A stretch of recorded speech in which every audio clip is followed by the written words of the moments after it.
Alors bonjour à tous et bienvenue sur videobourse.fr, il est 15 heures. On va donc commencer tout de suite la session de trading avec, on va être accompagné de Madge. Alors je termine juste de poster ça.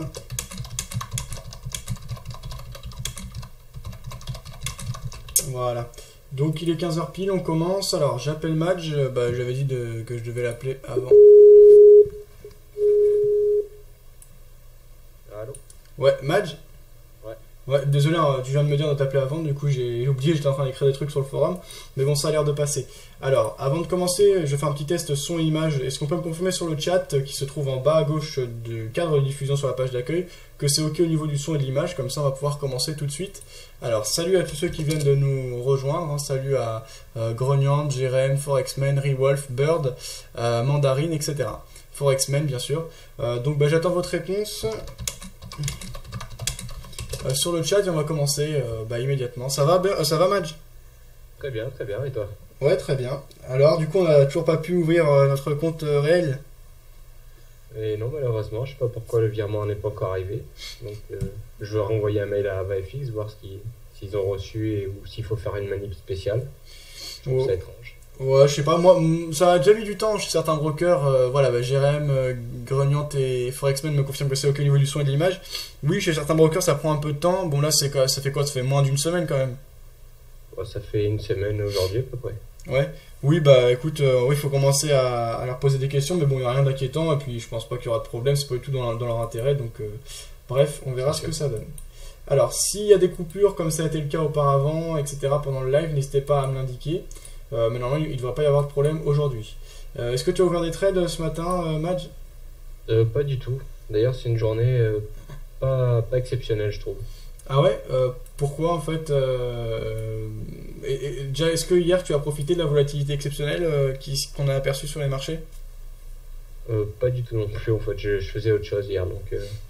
Ah, c'est dommage, il y a quand même eu des mouvements vraiment énormes hier. Il y a vraiment des choses à faire très intéressantes, notamment sur l'euro-dollar et sur le câble à court terme. On en parlait avec. Alors, j'ai l'impression qu'il y a peu de monde qui en a profité. Je sais que ce matin, j'avais une heure de formation avec quelqu'un qui débutait et qui s'en est très bien sorti hier. Et c'est sûr que pour un débutant qui applique une stratégie de suivi de tendance à court terme simple, il s'est vraiment régalé hier. Donc Forexman nous dit chez les brokers ça dépend des banques qui sont dépositaires. Oui, ok, Forexman, merci pour la précision. Écoute, moi dans le cadre du compte court terme j'ai trois positions ouvertes. Alors en fait j'ai une position qui est ouverte manuellement toujours à la vente sur le DAX. Pour le moment, pour aujourd'hui, ça se passe bien, comme on le voit, belle dynamique baissière. J'ai deux autres positions ouvertes mais qui ont été ouvertes de manière automatique par l'expert advisor Matrice 4 dont on parle pas mal sur le forum, l'expert advisor payant. Donc pour l'instant elles sont gagnantes, c'est deux positions acheteuses sur l'euro-dollar ce jour, donc on verra comment ça évolue. Autrement j'ai toujours le compte de scalping. Alors hier justement pendant l'émission j'avais pris des positions à la vente, donc forcément ça s'est retourné, on a pas mal accéléré. Mais au final je suis assez content parce que justement j'ai bien géré cette situation difficile. Actuellement au niveau de l'équité on est à 200 euros. Alors certes le compte de départ était ouvert à 215 euros, la balance s'élève à 233 et j'ai bien réduit mon exposition et j'arrive à récupérer des petits gains tout au long de la journée là, donc j'ai quand même confiance. Et donc malgré le fait que je sois pris un des plus gros contresens qu'on peut attendre, on s'en tire pas mal, donc on va voir comment finit cette semaine, mais j'ai bon espoir. Voilà pour en faire un point sur la situation. Alors on va reprendre nos graphiques. Est-ce que tu as repéré des configurations intéressantes de ton côté, Madge, pour cet après-midi? Ouais, sur euro-dollar. En quelle unité de temps? En 15 minutes. 15 minutes, ok. Alors j'applique le template. Attends, je vais mettre sur l'autre. Pop, pop. Euro-dollar, 15 minutes. Ouais, je t'écoute. On a un beau petit triangle qui est en train de bien se resserrer, donc à mon avis, ça risque de péter d'ici peu de temps. D'accord, alors le triangle, on va l'avoir ici en reliant les différents points hauts et les différents points bas. Et en effet, on a un triangle. Alors un triangle, pour que sa sortie soit optimale, il ne faut pas qu'on sorte trop loin dans le triangle. Donc en gros si on devait sortir prochainement, ce sera assez intéressant. Tu penses qu'au niveau des objectifs on pourrait les fixer uniquement au niveau des bases du triangle, ou on pourrait même chercher encore plus loin? Je pense si on casse à la hausse, le premier point ça serait le haut du triangle. Donc ça ferait pas beaucoup, mais enfin je pense qu'à partir de ce moment là il y aurait peut-être un petit pullback. Sinon, si on casse à la baisse, je pense que la base, il fera pas grand chose. Peut-être on pourrait aller chercher les 1,2900.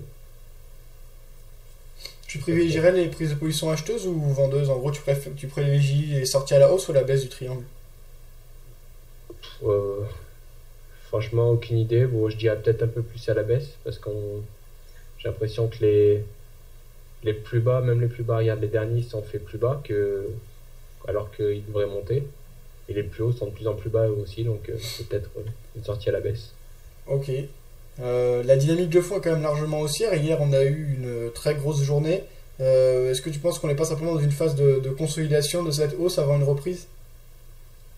Oh, c'est tout à fait possible. C'est d'ailleurs pour ça que j'ai pas vraiment de scénario privilégié, hein. Je me contente de suivre le mouvement. D'accord. Et donc, pour être sûr de ne pas louper ces sorties de triangle, tu penses, tu vas garder les yeux rivés sur le graphique durant l'après-midi? Ouais, je vais essayer de regarder le graphique et il me semble qu'il y a quelques news qui tombent encore un peu plus tard. Alors, précisément justement au niveau des news, alors je viens de faire Ah, une... dans 10 minutes. Alors, dans 10 minutes, qu'est-ce qu'on aura? Dans 10 minutes, on va avoir 15h15. Ouais, on a des productions industrielles et les taux d'utilisation des capacités relatives à l'économie américaine. Je viens de faire une petite vidéo pour information par rapport aux nouvelles, puisqu'on avait des questions à ce sujet sur le forum, donc je vais la publier juste après l'émission. Ok, donc l'euro-dollar, on surveille attentivement ce triangle, donc ça va être intéressant. Est-ce que tu avais repéré des configurations intéressantes sur d'autres paires également? Euh, Attends, il me semble que j'avais rien vu, sauf RGBP, je crois que ça s'est un peu développé. Ouais, RGBP, on a fait une petite accélération baissière. Toujours en 15 minutes?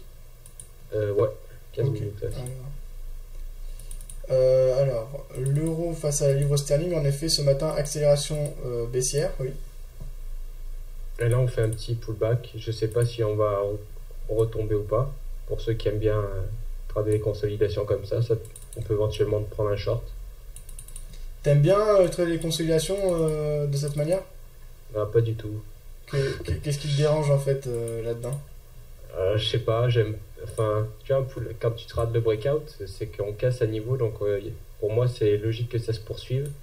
Alors, quand on fait une consolidation, je vois pas pourquoi on s'arrêterait pile à ce point-là, précisément, pourquoi on pourrait pas aller un peu plus haut, etc. Donc, je me sens pas du tout à l'aise. D'accord, donc c'est vraiment un signal que tu nous donnes ici et non pas une prise de position. Ouais, c'est plutôt ceux qui aiment trader ça, ça peut être éventuellement un bon moment pour prendre position, mais je n'en suis pas du tout sûr. D'accord, ok. En tout cas, là, le pullback semble être intéressant. L'idéal, c'est d'avoir un pullback qui revient au niveau de l'ancien support qui pourrait jouer un rôle de résistance. Ça semble pas être le cas pour le moment, mais ça peut arriver.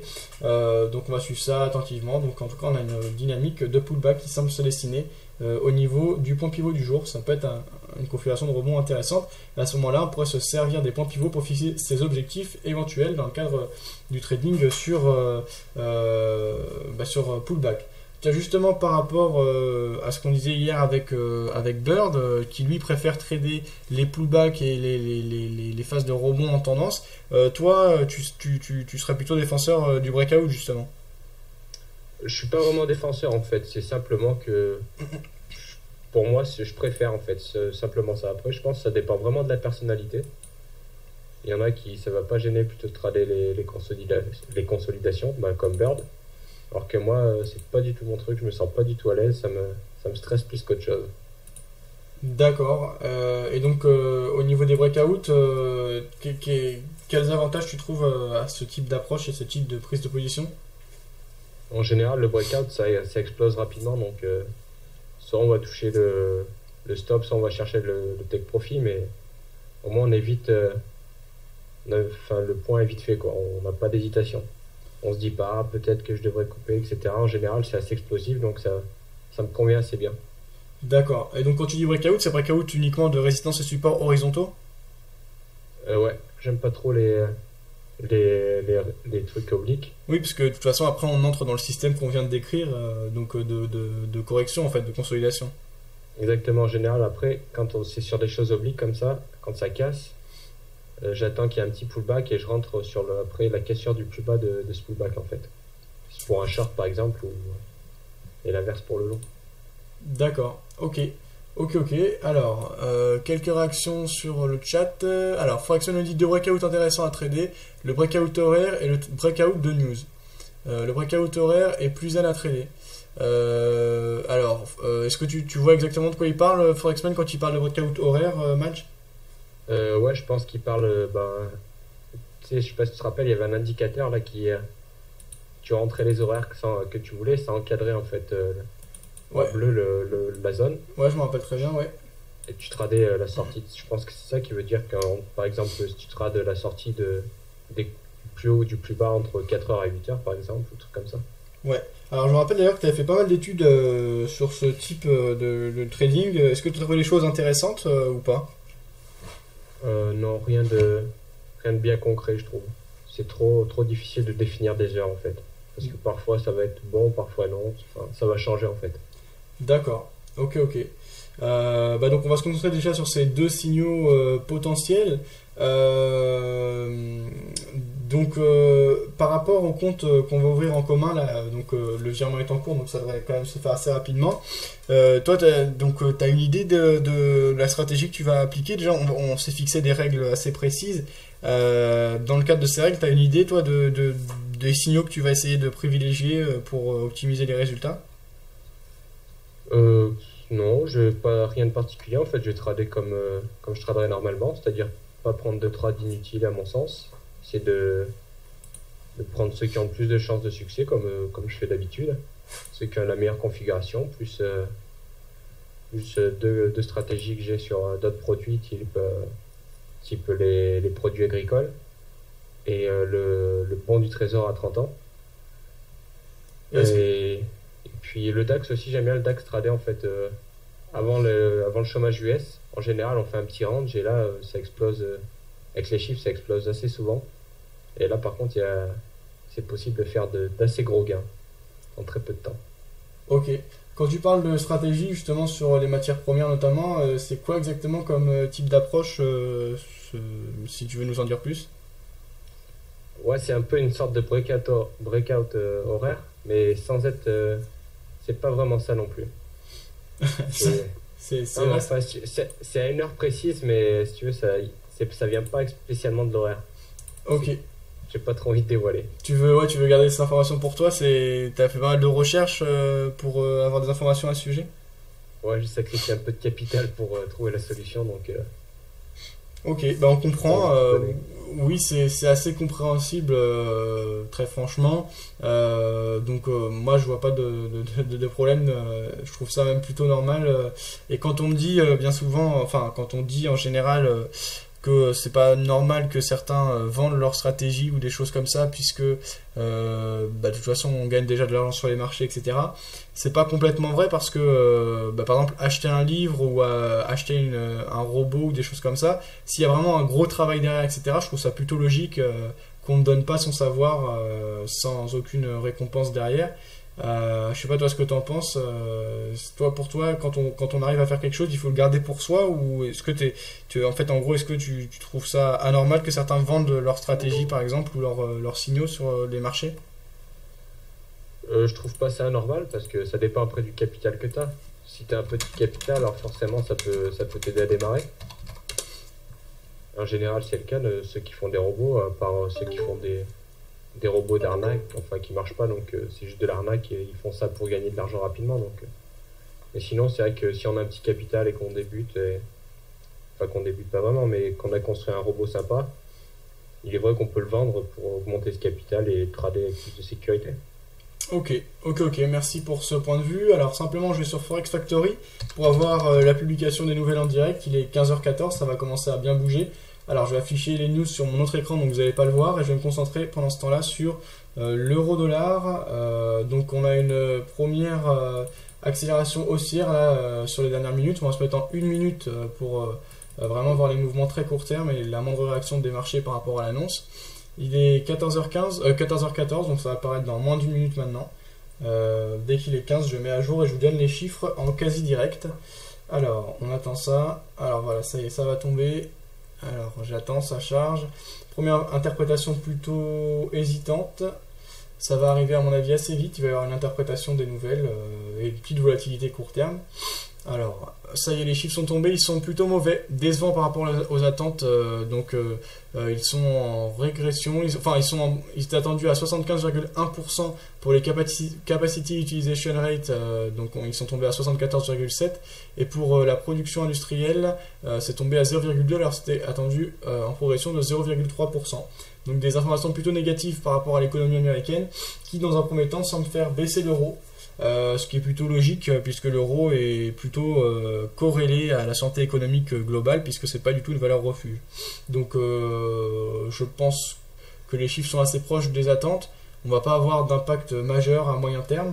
Cependant à court terme ça dégage une petite volatilité et donc là on a une petite accélération baissière. Ici en une minute on le voit assez bien, mais bon il n'y aura rien à mon avis très très mouvementé. D'ailleurs c'était pas des nouvelles d'importance majeure. Voilà, c'était les dernières grandes nouvelles. On en aura une dernière quand même à 16h30 par rapport aux inventaires du pétrole, je crois, US. Alors, on va faire un petit point sur ce qu'il dit sur le chat.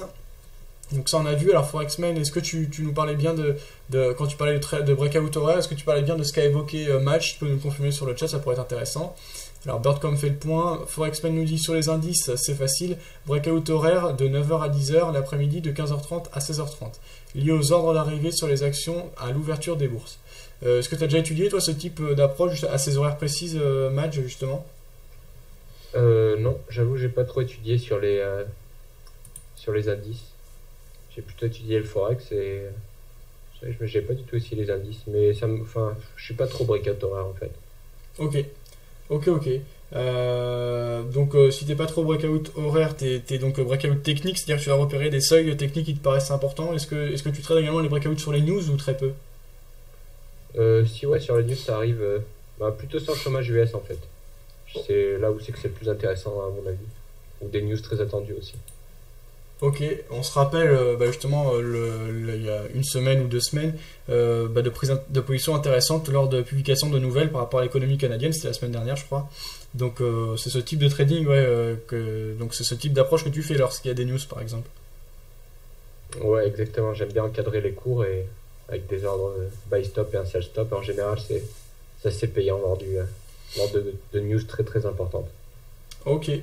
Alors, ce que je te propose, c'est de monter un peu dans les unités de temps, notamment sur l'euro-dollar. Alors, si on s'y intéresse à plus long terme, par exemple, si je passe en 4 heures, toi, en 4 heures, qu'est-ce que tu vois désormais depuis l'accélération haussière assez incroyable d'hier? Est-ce qu'on a une vraie remise en question de la dynamique de fond baissière qui semblait s'observer depuis le début du mois d'août, justement?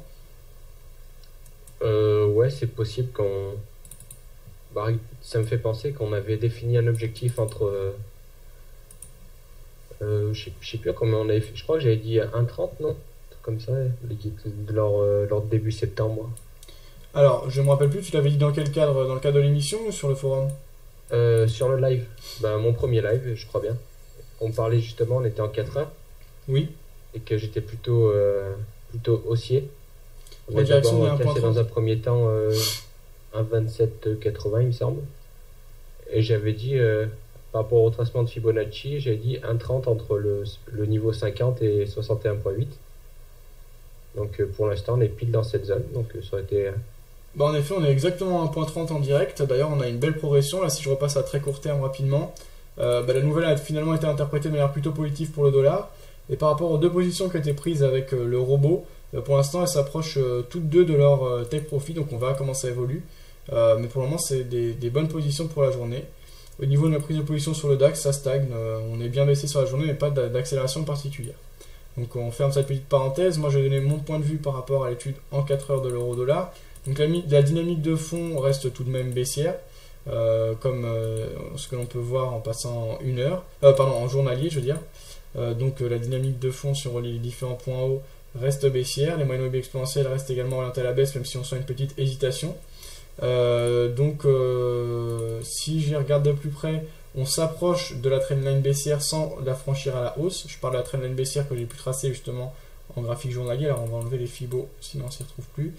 Pour le moment on reste quand même sous une zone de rebond potentiel assez importante, et donc à moyen long terme je ne me prononcerai pas pour le moment. J'attendrai une confirmation, une accélération haussière et une cassure nette de la trendline baissière pour éventuellement confirmer un signal et une poursuite du mouvement haussier. Pour le moment, je serai hésitant et je reste très vigilant par rapport et très attentif par rapport à cette trendline baissière qui, à mon avis, peut constituer une zone de résistance importante et amener les cours peut-être à rebondir à la baisse malgré le fort signal haussier d'hier. On va laisser courir tout ça. Sur l'euro-dollar, moi dans l'immédiat, j'aurais pas de prise de position forcément à conseiller. Je resterai neutre tant qu'on évolue dans le triangle que je représente ici en 4 heures. J'attendrai une sortie claire pour éventuellement prendre une position. Donc je serai neutre actuellement sur l'euro-dollar à moyen long terme. Toi, Match, bravo pour l'objectif des 1.30. Si aujourd'hui tu devais prendre une position, est-ce que tu prendrais une position? Est-ce que tu resterais à l'écart justement sur l'euro-dollar? Je resterai à l'écart, je pense, parce qu'on a déjà monté pas mal par rapport à l'entrée du trade que j'avais dit, donc c'était déjà suffisant comme objectif. Là, je préfère attendre de voir, et en plus, surtout quand on est dans un petit triangle. D'ailleurs, en 1 heure, on voit que on fait un peu un flag avec la grosse hausse de hier. Oui, en effet, ouais, exactement. Et on menace peut-être de sortir à la hausse justement de ce drapeau avec la pression acheteuse que l'on a là à court terme. Ouais, on dirait bien. Donc on va voir ce que ça donne. Si on est sorti à la hausse de ce drapeau, le premier objectif serait le ralliement des précédents plus hauts. Est-ce que tu penses qu'on peut aller chercher beaucoup plus haut rapidement? Franchement, je sais pas vraiment. J'ai toujours eu du mal à définir des objectifs en sortie de triangle. Bon, ça ferait déjà quasiment... ça ferait une vingtaine de pips si on rentrait maintenant à la hausse, donc ça fait déjà pas mal. Donc, ouais. Peut-être une stratégie, prendre un long dès qu'on sort du triangle. Et après, quand on arrive vers le sommet, on peut ramener le stop au point d'entrée, histoire de sécuriser le trade et après de voir ce qui se passe. Ok, pourquoi pas, ça peut être un scénario intéressant, donc on va suivre ça. Plutôt prise de position acheteuse, la suite à la pression haussière, pour le ralliement des précédents plus hauts. Les précédents plus hauts se situaient à 1.3032 environ. Tu penses donc qu'un objectif intéressant sera à quel niveau? 1.3030 par exemple? Ouais, à peu près, ouais. Ou plus bas? Non, peut-être pas plus bas parce que ça fait que 20 pips c'est déjà pas mal quand on les gagne, mais en termes de mouvement c'est pas non plus énorme, donc je pense qu'on peut vraiment aller toucher pile poil le sommet. Ok. Alors, petite information, la prise de position à l'achat, alors je vais reclasser ça par date d'exécution.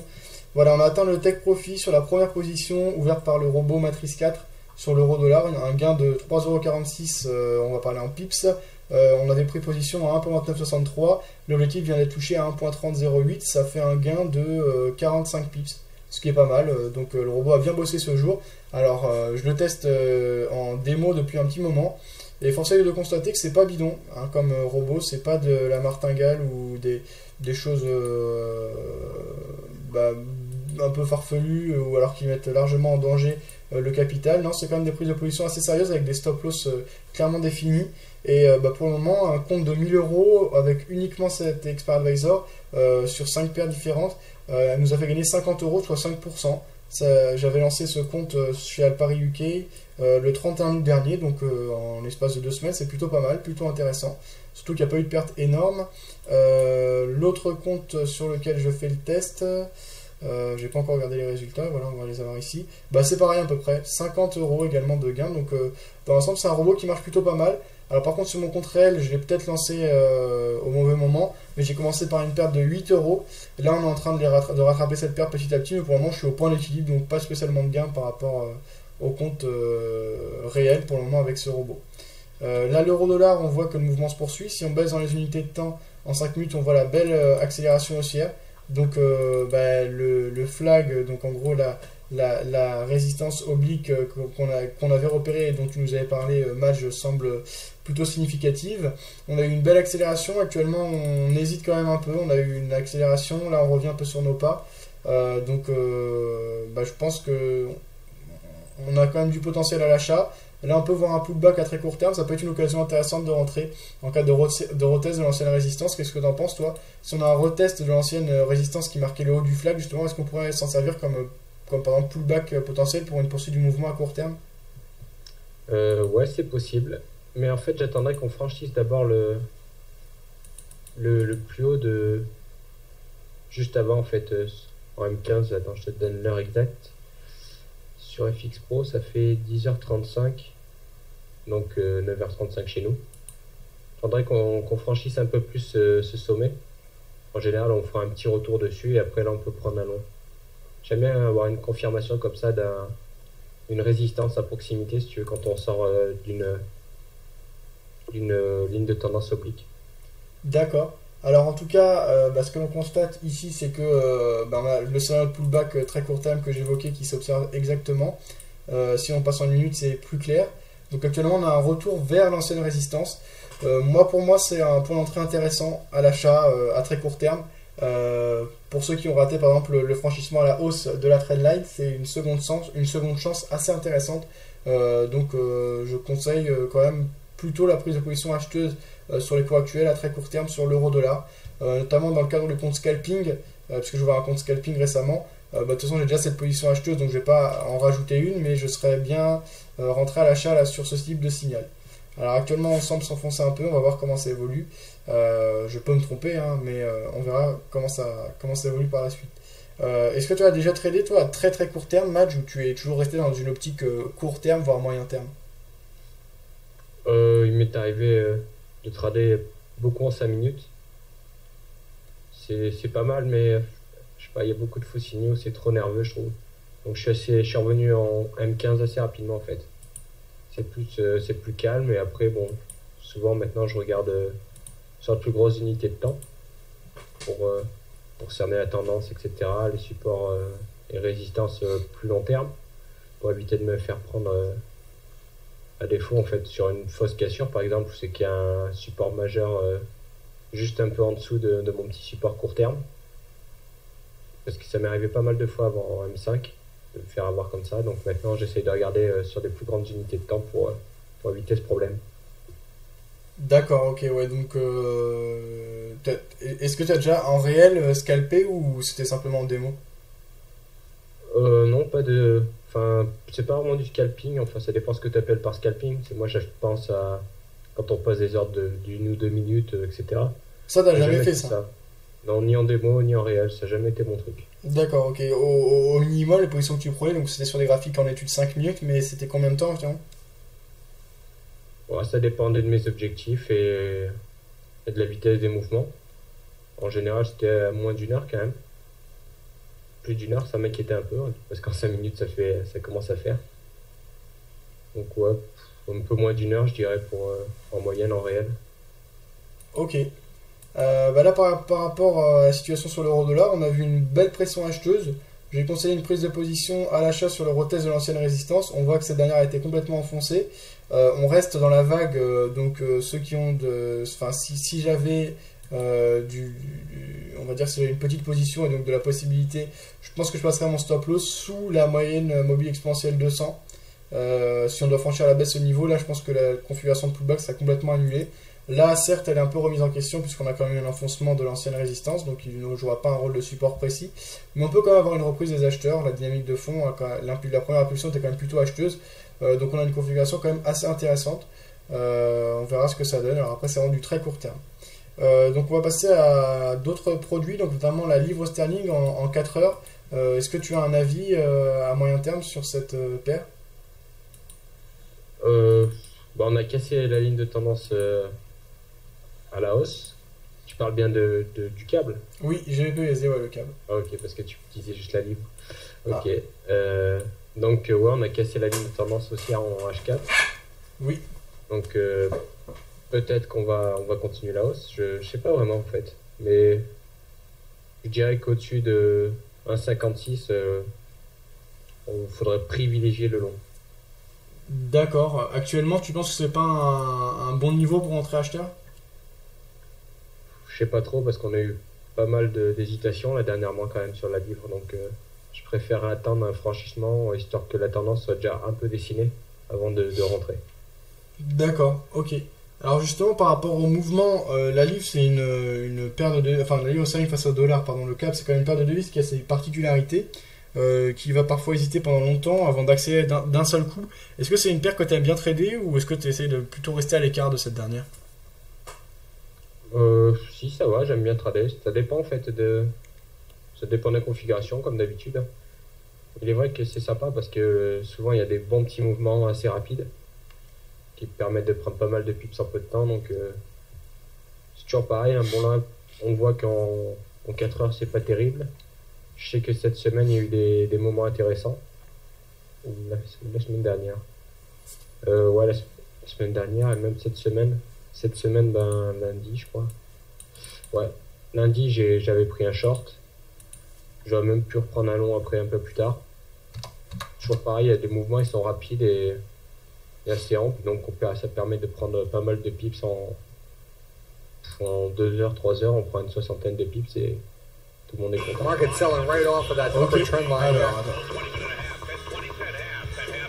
Alors, pourquoi ça va lancer? Alors, je voulais, oui, là, il est 15h30, donc il y a Wall Street qui ouvre. Je voulais juste qu'on se regarde comme tous les jours Day Trader Rockstar Show, donc sur Day Trading Radio. On se regarde ça une petite minute pour faire l'ouverture de Wall Street. 50, 11 even, 11 20. 11 even, 11 20. Even 20, 11 even, 11 20.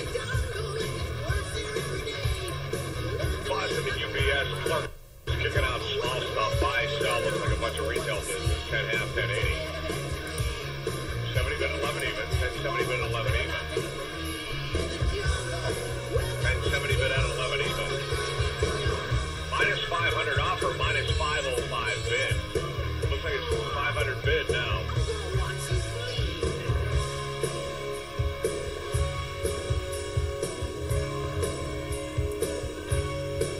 Oh, 70 bid, 11 even, bid 11 even, 11 20. Alors, voilà, ça a coupé. Donc, c'était juste pour se mettre dans l'ambiance, parce que chaque jour maintenant on suit, grâce au lien de Boardcom, hein, donc merci encore une fois Burn, l'ouverture de Wall Street. Alors là, on voit que Wall Street a ouvert en baisse pour le moment, à très court terme. Donc, quand même une ouverture assez nerveuse, donc des marchés plutôt orientés à la baisse. C'est bon pour ma position sur le DAX. Est-ce que toi tu surveilles l'ouverture des marchés, que ce soit les marchés européens ou américains en temps normal? Alors, je sais pas si tu as repris un rythme normal là, de trading ou si tu traites toujours assez peu comme tu l'avais indiqué durant le mois d'août. Là, je trade assez peu en fait. J'attends encore que notre compte il s'ouvre pour reprendre pleinement. Et alors Parce que justement, ça me saoule un peu. ouais, d'accord. Et donc justement, est-ce que tu penses que tu vas trader en faisant attention aux ouvertures des marchés, que ce soit les marchés européens ou marchés US? Est-ce que tu fais attention justement à l'ouverture des places boursières ou très peu? Si les US c'est quand même quelque chose de très important. En général, c'est là que soit on poursuit la tendance de la journée, soit elle s'inverse. Donc j'essaie quand même d'y prêter souvent de l'attention. Après, quand il y a des news, par exemple à 3h et à 4h, bon bah c'est pas forcément ça qui est le plus important. Donc c'est toujours pareil, enfin, ça dépend de la situation en fait. En D'accord. général, j'essaie de faire attention tout de même. Ok. Par rapport à l'ouverture par exemple de Wall Street, est-ce que tu penses qu'il faut prendre en compte les premières minutes de cotation ou il vaut mieux commencer à la regarder 10 minutes, un quart d'heure après son ouverture pour éviter les mouvements de foule et de nervosité qu'on a au début? Franchement, je sais pas trop. Moi, j'aime bien attendre au moins un quart d'heure, histoire de voir vraiment dans quel sens ça part. Un quart d'heure, une demi-heure, on est fixé en général. On sait que bah, ça part soit dans un sens, soit dans l'autre. Donc ça va. Un quart d'heure, une demi-heure, ouais. Bah, après, ça dépend. S'il y a des news après, on peut direct se renverser, donc toujours faire attention. Ok, bon, on va suivre ça en tout cas. Donc on va rester sur le graphe du S&P pendant les 5 prochaines minutes, là, voir l'ouverture qui pour le moment est quand même bien baissière. On verra comment ça évolue, hein. Parfois on le sait et bien souvent même on a des surprises. Les 10 premières minutes, on n'a pas toujours, on a parfois des faux mouvements, des faux signaux, des fausses accélérations, des grosses entrées, donc de gros porteurs qui font vite varier les cours mais qui ne reflètent pas la dynamique de fond. Donc on va surveiller et on reste attentif sur les cours pour les quelques prochaines minutes avant d'essayer de donner un point précis sur l'ouverture de Wall Street. Donc on a vu justement l'euro-dollar et l'euro sterling face au dollar qui sont les paires préférées de Bird. D'ailleurs, Bird, vous pouvez retrouver des analyses sur Vidéo Bourse. Il y a eu l'analyse du jour qui a été publiée également sur son site lifeisthetradewordpress.com. AUD-USD, tu nous disais que c'était une devise qui était vouée à monter, donc on va pouvoir s'y intéresser par la suite. Avant ça, je voudrais m'intéresser à l'or. L'or qui hier a franchi ses plus hauts historiques. Est-ce que tu as un avis sur l'or, peut-être d'un point de vue fondamental et sinon technique? Est-ce que tu as un avis sur ces nouveaux plus hauts historiques? Est-ce qu'ils sont justifiés à ton sens? Franchement, je sais pas du tout, je trade pas l'or, donc attends, j'ouvre le graphique. C'est vrai que ça monte pas mal là. Je sais pas si c'est justifié, hein. De toute façon, j'ai jamais vraiment cherché de justification. Les cours montent ou baissent, c'est comme ça. Moi, j'en profite comme je peux. Donc, je sais pas du tout si c'est normal. Bon, après, en technique, faudrait voir. Je sais pas trop si on casse le plus bas le plus haut d'aujourd'hui. Ah, c'était aujourd'hui ou c'était hier? Hier, on a marqué les plus hauts. Ouais, c'était hier. Si on casse les plus hauts de hier, bah là, ça pourrait peut-être aller chercher les 1300$. Je sais pas, ça pourrait être un objectif intéressant.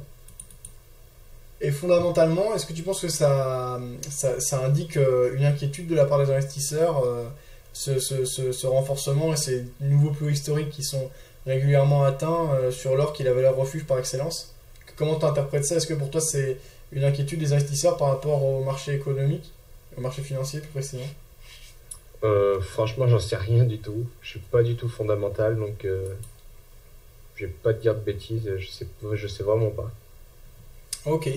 Donc on reste connecté sur le S&P. Pendant ce temps, je fais un petit point sur ce qu'il dit sur le chat depuis tout à l'heure. Pas grand chose. Donc ça, on a vu. Lié aux ordres d'arrivée sur les actions à l'ouverture des bourses. Ok, Rewolf faisait le point tout à l'heure. On a Bird qui nous dit Wall Street ouvre. Bon trade, ok, merci Bird. Bon trade à toi également. D'ailleurs, si tu as des prises de position, n'hésite pas à nous l'indiquer. Bob vient de se connecter. Alors, salut Bob, bienvenue sur le live. Je crois que c'est la première fois qu'on te voit dans le coin. Si tu as des questions, n'hésite pas à les poser donc, sur le chat. Pas grand chose à ajouter de ce côté-là. Wall Street, on voit avec le S&P ici, ouvre sur une phase d'hésitation, malgré la dynamique apparemment baissière dans un premier temps qu'on avait observé. Donc, on va voir comment ça se passe par la suite. USD-CAD, je sais que c'est une paire que tu aimes bien trader, toi, Madge. Qu'est-ce que tu repères actuellement? On s'était enfermé dans un biseau duquel on est sorti à la hausse après quelques faux signaux. Désormais, on reste dans un canal de fond qui est clairement baissier. On approche de la partie haute du canal. Est-ce que tu penses qu'un retest de la trendline et donc de la résistance au big baissière constituera un point d'entrée short intéressant? Je sais pas trop. Moi, j'aime pas trop trader les rebonds, donc je sais pas vraiment. En fait, j'attendrai plutôt voir si on rebondit, s'il y a moyen d'entrer short après, si on fait des petits plus bas entre temps. Mais je sais pas trop. Là, ces derniers temps, c'était un peu. Enfin, cette semaine, c'était pas terrible, je trouve. Alors, qu'est-ce que tu appelles une semaine pas terrible? Qu'est-ce qui t'a dérangé dans les mouvements de cette semaine, justement? Je sais pas, je trouve on a beaucoup rangé, on est resté pas mal au même endroit pendant plusieurs jours. Par exemple, lundi et mardi. Bon, mardi, on a fait une cassure après. Là, ça pouvait être intéressant. Mais sinon, après, je sais pas, on revient toujours un peu vers le même point. Peut-être que les investisseurs ils trouvent qu'on est dans une bonne zone de prix. Donc c'est pour ça que je trouve ça range pas mal en fait horizontalement. Et donc ouais. Pas terrible quoi, c'est pas terrible pour le breakout. Et par contre, est-ce qu'on ne peut pas définir par ce range de nouvelles zones de résistance et de support horizontaux pour trader de nouveaux breakouts justement? Si, enfin on peut avoir quelques points intéressants. Mais bon là, franchement je me risquerais pas de prendre un long actuellement. Donc je chercherais plutôt éventuellement des petits creux qui se font en 30 minutes ou 15 minutes quand on approchera un peu plus de l'oblique baissière vers 0,310, 0,320 à peu près. D'accord, donc tu resterais vraiment dans la tendance, hein, pas de prise de risque, on va pas les se risquer à aller contre la dynamique de fond. Ouais, vu comme ça a baissé ces derniers temps, je préfère pas non. Ok. Oui, je suis nouveau, mais je viens souvent. Ok, Bob, donc oui, en effet, il me semblait t'avoir déjà vu, mais c'est que tu fais pas partie des membres qui participent le plus, comme ceux que je vois tous les jours, comme Rewolf ou Forexmen. Donc, désolé de t'avoir pris pour un nouveau, puisqu'apparemment tu viens souvent, donc voilà, vraiment désolé, Bob. Et donc, ensuite, on a Bird qui nous dit vidéo intéressante sur la mi-semaine sur les marchés US, avec un lien qui nous est posté, alors on regarde ça rapidement. Merci, Bird. C'est publié par Daytrader Rockstar justement. Alors on écoute rapidement ce qui est publié. On va pas l'écouter en entière, c'est une vidéo qui dure 12 minutes. Si vous voulez la voir en entière, vous pouvez consulter le lien fourni par Bird. On s'écoute le début de cette vidéo, on essaie d'en tirer quelques conclusions. On regarde ça tout de suite. Trader Rockstar here with you for Day Trading Radio and an S&P update going into the midweek here, going into September 15th. And a great day on the site today, daytradingradio.com. We had a good day. Trading some individual stocks and feeling that the upside in the S&P was still there, so continue to feel comfortable in some longs here. We saw a late day sell-off here, just a little late day sell-off, and this leads us into some interesting levels that I want to bring up here. There is a couple different trend lines. This downward trend line, which we recently broke here, really confirmed that break. Stochastics really pushing up here, getting really embedded, and seeing that upside strength and feeling that upside strength each day in the market refusing to lose here. So looking out here, and we get rid of this trend line and put some of the lines in here, and what really jumps out at me is this little rising channel here. So this line up here, coming into around 1141 to 1145 area. And this is above the recent resistance area right here, 1130 to 1131 area. So that 1131 area, everyone's looking at that level as to trigger some buy stops. And yeah, that could easily give us that move up to that 1140 area. And at that point, I want to definitely consider really protecting myself to the downside, either by taking a majority of my longs off the table, or at least continue to hedge a position up at this level.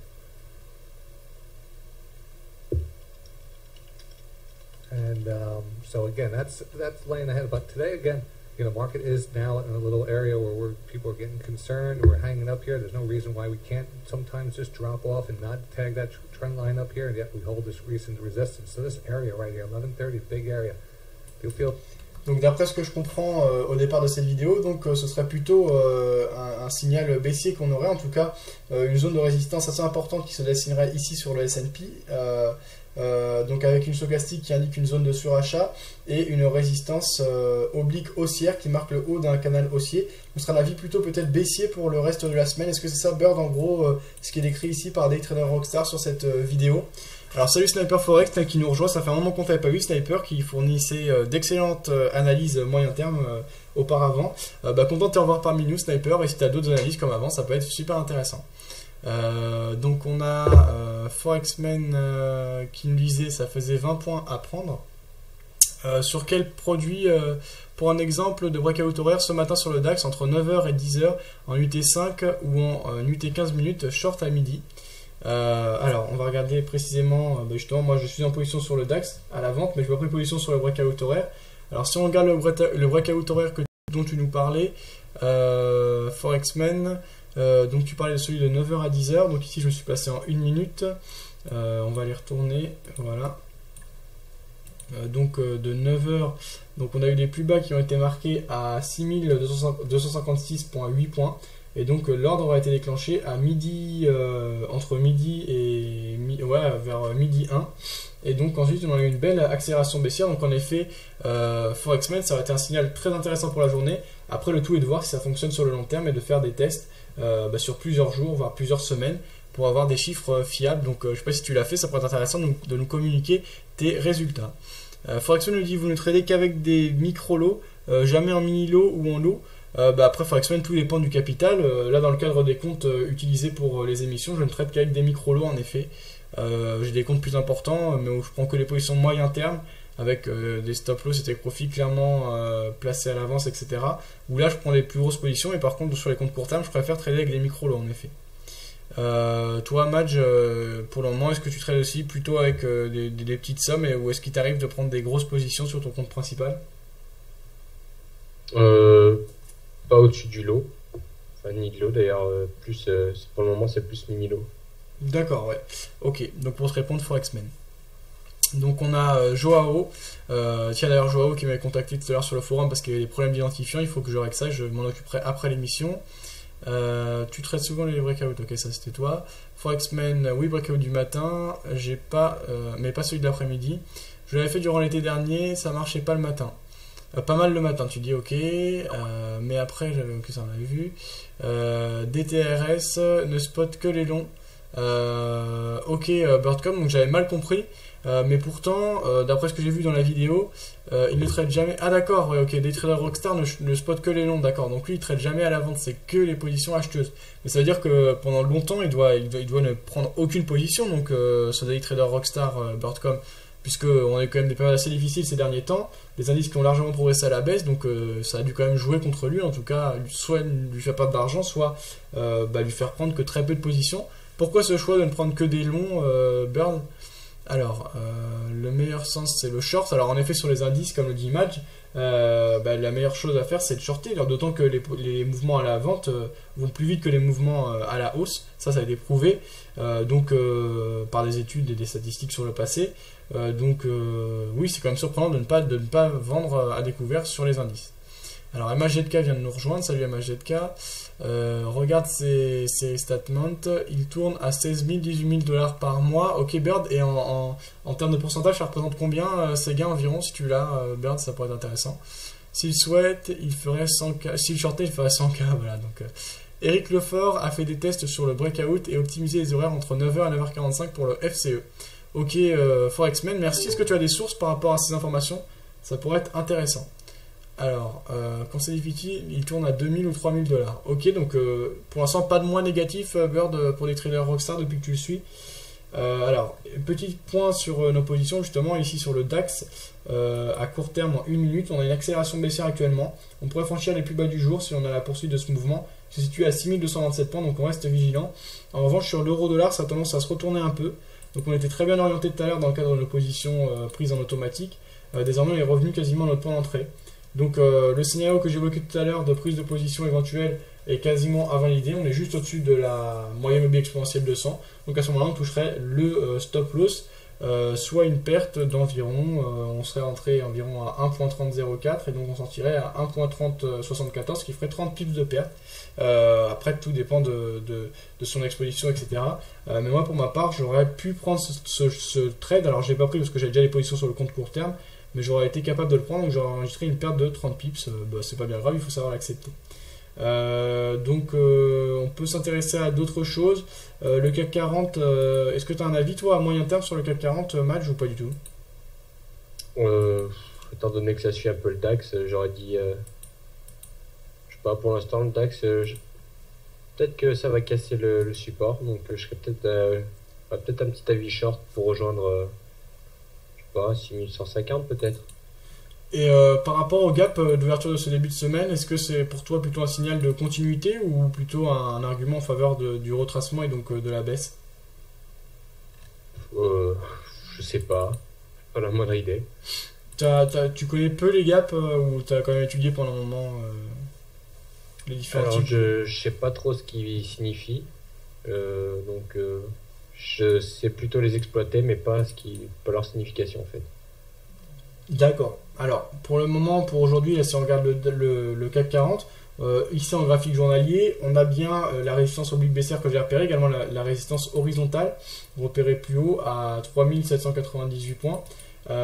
Aujourd'hui, on aura une englobante baissière suite à un gap un peu décevant qui s'est suivi de 2 quasi-doji sur le futur ici. Donc je pense qu'on a quand même un beau signal de vente et donc des arguments en faveur des baissiers. Moi je suis bien content en tout cas dans mon short sur le DAX, on verra comment ça se passe par la suite. Un petit point sur Wall Street, désormais il est 15h48, ça fait 18 minutes que la bourse américaine est ouverte. Si on jette un petit coup d'œil au S&P 500, eh bien on voit qu'on stagne, hein, on range, c'est plutôt baissier mais c'est quand même pas très franc.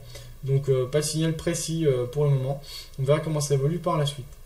Donc ça c'est ok, pas mal de réactions sur le chat. On a JVP contre le yen japonais dont nous parle Bob. Est-ce que tu as un avis sur la livre sterling face au yen, Madge, qui accélère pas mal à la hausse ce jour? Donc un JVP qui se renforce face au yen, un yen qui s'affaiblit.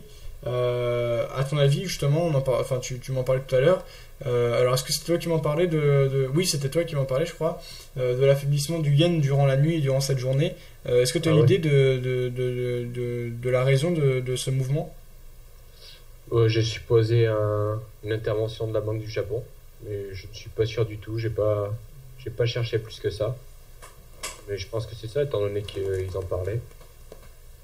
Ok, alors en effet, pour ceux qui ont suivi les émissions ces derniers jours, on avait, je crois que c'est Comu qui avait donné un article qui avait été publié sur Boursorama, dans lequel il était indiqué que le gouvernement japonais avait demandé au gouvernement européen et américain de ne pas intervenir s'il tentait de faire baisser le cours de leur devise, puisque le yen s'est largement évalué, jouant un rôle de valeur refuge ces derniers mois, un peu comme le franc suisse. Donc c'était annoncé assez clairement. Il y en a qui ont joué la stratégie de justement jouer la baisse du yen. Pour le moment, ça commence à bien payer et on verra jusqu'à où ça peut aller. Mais à mon avis, ça a quand même du potentiel, ce type d'approche. Si c'est vrai, en tout cas, si ça s'avère vrai, ces annonces, on peut avoir des mouvements de foule assez importants quand on a une banque qui souhaite, une banque centrale qui souhaite faire baisser ou monter sa devise. En général, elle s'en donne les moyens. Donc ça pourrait être assez intéressant. Et je pense que ce serait vraiment risqué dans ces prochains jours, et d'autant que même si c'est faux, qu'il y a simplement la rumeur, ça devrait quand même créer du mouvement, donc je pense que c'est assez dangereux de parier sur une hausse du yen japonais pour les prochains jours. On verra ce qu'il en est. Après, cependant, on peut avoir des scénarios comme ce que l'on avait eu avec George Soros qui avait fait sauter la Banque d'Angleterre. Je sais plus c'était quand exactement, je sais pas si tu as entendu parler de cette affaire, toi, Madge. Ouais, je crois que c'était en 92, un truc comme ça, mais je suis pas sûr. Ok. Je ne me rappelle plus des dates exactes, mais certaines des informations, ça peut être intéressant. Alors, justement, Forexman nous poste un lien à propos de l'intervention des Japonais de cette nuit. Voilà, c'est un lien publié sur Le Monde dans la rubrique économie. Malgré toutes les menaces des dirigeants japonais, les investisseurs n'y croyaient qu'à moitié. Et pourtant, mercredi 15 septembre à 10h30 du matin, heure locale à Tokyo, a effectué son grand retour sur le marché d'échange.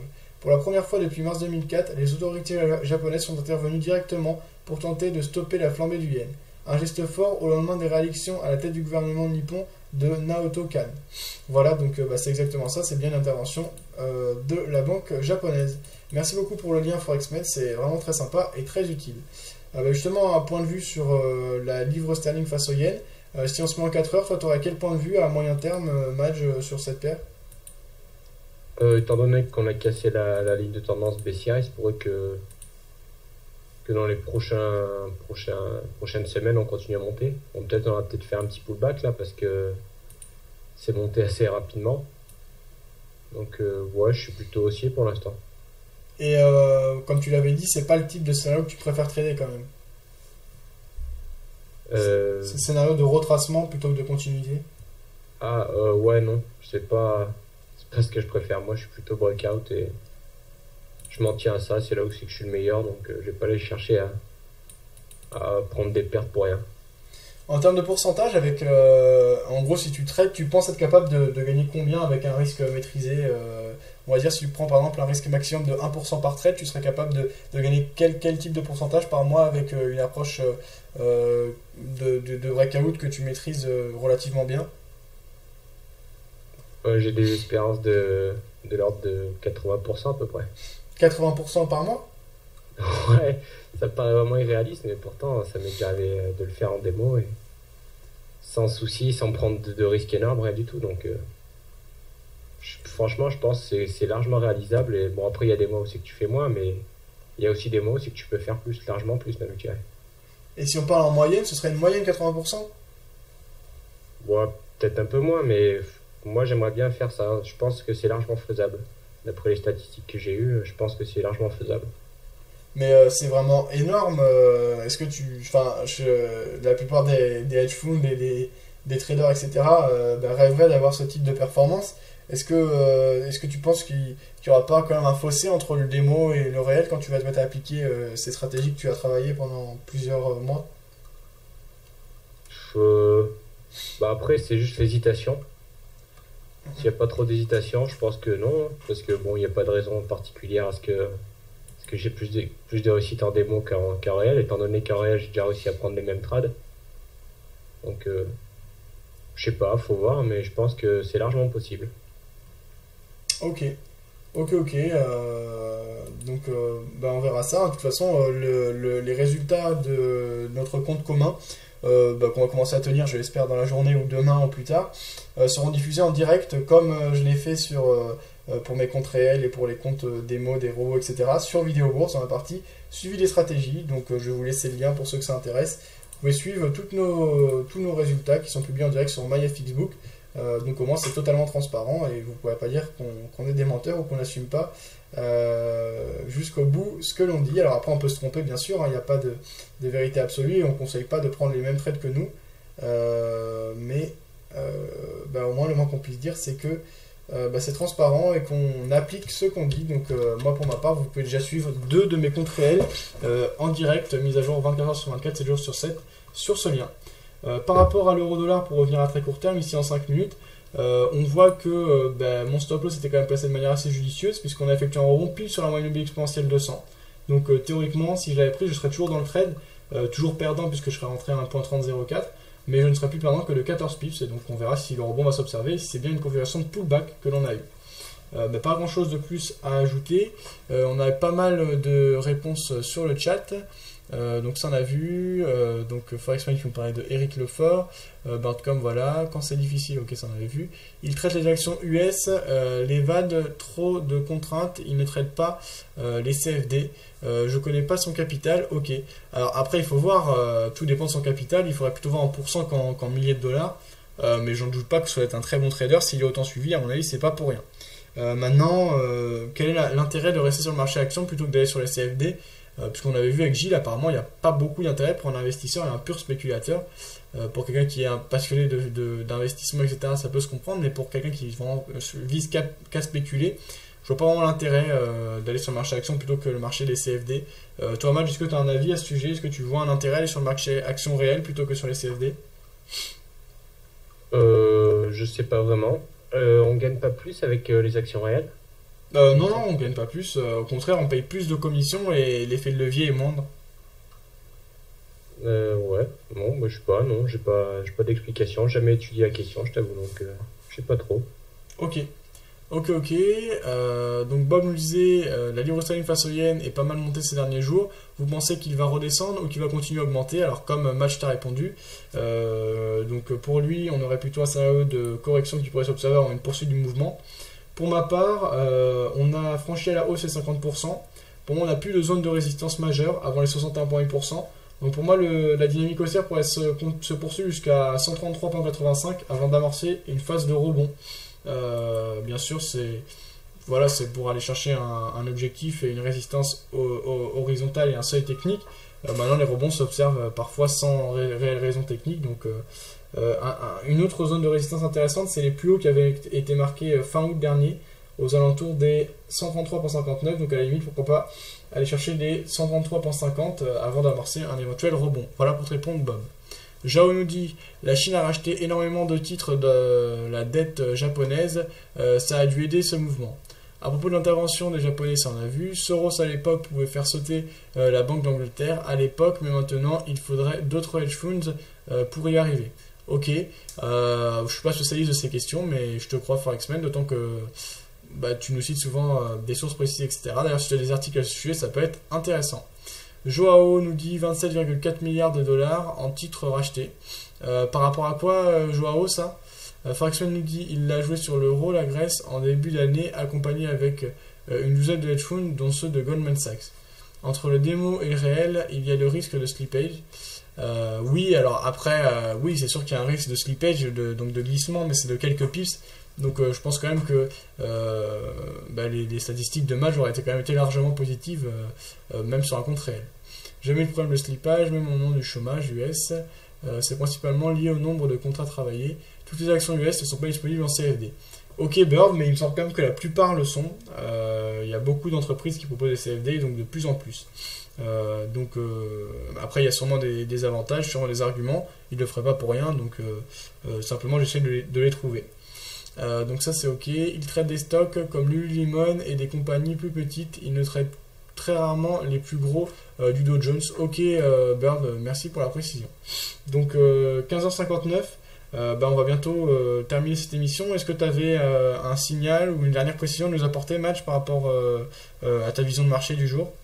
Pas de signal. Je voulais juste dire que la semaine dernière, on avait observé AUD Yen. Et en 4 heures, on avait détecté un triangle. Et donc là, on était sorti de ce triangle, donc vu qu'il y a une grosse intervention. On était sorti déjà depuis à l'ouverture lundi, on était sorti. On a fait un petit pullback et là on a vraiment monté. Donc ça pourrait être intéressant. Et aussi ce que Comu avait détecté sur CAD Yen, on a fait un beau pullback et on est bien reparti à la hausse. Donc durant cette nuit, on aurait pu prendre un long. Enfin, personnellement, sur ma stratégie, j'aurais pu prendre un long vers 80 à peu près. Ok. Donc AUDJP, en effet, on se rappelle, hein, vous avez également les lives en différé. La semaine dernière, Match nous avait parlé donc justement de ce triangle. Là, l'objectif est quasiment atteint et c'est un scénario presque parfait. Donc sortie du triangle, accélération haussière quasiment jusqu'à la base de ce dernier. Donc on verra si ça se poursuit, mais c'est plutôt intéressant en effet. Alors CAD-GPY, on a un peu le même type de scénario avec une dynamique de fond qui a été baissière. Cependant, moi d'après les trendlines que j'ai tracées, on est au contact d'une résistance oblique baissière. Donc je ne prendrai pas position à l'achat dans l'immédiat. Je commencerai même à surveiller d'éventuels signaux de retournement. Donc voilà pour mon avis sur le dollar canadien face au yen japonais. Si vous avez des questions, n'hésitez pas à les poser sur le chat. J'essaierai d'y répondre après l'émission. Écoute, merci Match de m'avoir accompagné pour cette session de trading. Et je te dis à la semaine prochaine, sauf si, comme les autres semaines, tu veux nous rejoindre peut-être un de ces quatre. Peut-être demain, hein, s'il y a des analyses plus intéressantes qu'aujourd'hui. Donc on verra bien. Ok, on verra ça donc. Alors je vous rappelle les positions vertes. Pour ma part, je suis vendeur sur le DAX. Il y a toujours des positions acheteuses sur l'euro-dollar, sur le compte court terme. Sur le compte de scalping, je suis exposé sur pas mal enfin uniquement sur l'euro-dollar, hein, parce que je ne traite que l'euro-dollar sur ce compte. J'ai en tout en position ouverte, j'en ai 1, 2, 3, 4, 5, 6 et j'ai 2 positions contre sens, ce qui fait une exposition de 0,04 lots au total, donc à la vente plutôt sur l'euro-dollar. On verra comment ça évolue. Les positions acheteuses sont toutes deux à la hausse pour le moment et les positions perdantes sont négatives. On verra comment ça évolue dans le reste de la journée. Je vous rappelle que vendredi et samedi, je serai au salon du trading. Donc vendredi, il n'y aura pas d'émission. Donc pas de scalper. Alors peut-être que Scalper fera le Scalper Show. Puis je vous invite tous à nous rejoindre, hein, ceux qui ont le temps. C'est entièrement gratuit. Ça se passe à l'espace Champéret. Donc c'est à côté du métro, c'est facile à s'y rendre. C'est entièrement gratuit.